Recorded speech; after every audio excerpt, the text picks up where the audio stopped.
Kung bago ka pa lang sa akin channel, huwag mong kalimutan na i-hit ang subscribe button at piliin din ang notification bell para maging updated ka sa mga bago kong upload.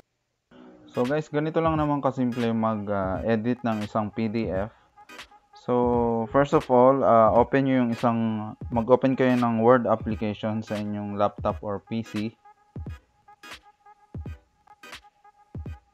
Yan, and then medyo i-minimize nyo lang siya. So palitin nyo lang yung window.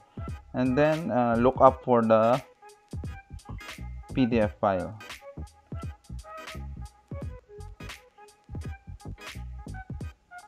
So meron akong PDF file dito sa desktop ko. Itong test.cb. So palitin ko lang ulit yung window. And ang gagawin ko, i-drag ko yung PDF dun sa blank document sa Word file.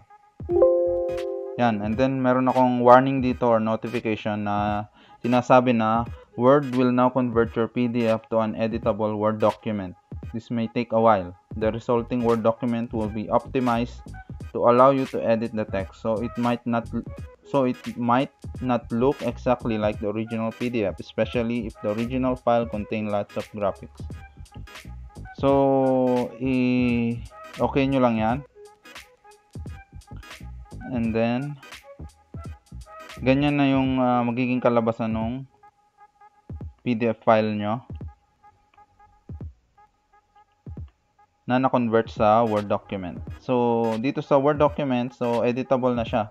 Pwede na kayong maglagay dyan ng mga mobile number or kung merong gusto kayong i-edit dito sa mga files nyo or dito sa content ng CB nyo or any files or any documents na gusto nyo i-convert to Word or gusto nyo i-edit or i-convert sa Word. So, pwede nyo nang gawin. So let's say natapos nyo na, na-edit nyo na, and then isi-save nyo ulit as PDF file. So, punta lang kayo sa Save As, and then browse where you want to save it. Let's say I will save it on my documents, and then dito sa Save As type, i-select nyo yung PDF.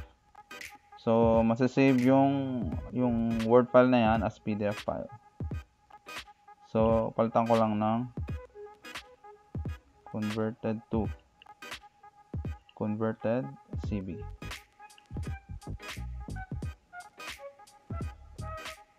So, now masasave siya as PDF file na ulit.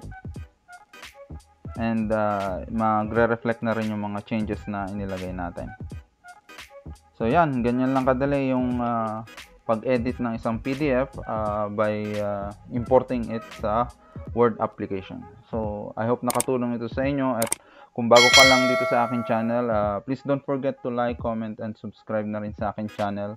And salamat sa panonood. Until next video.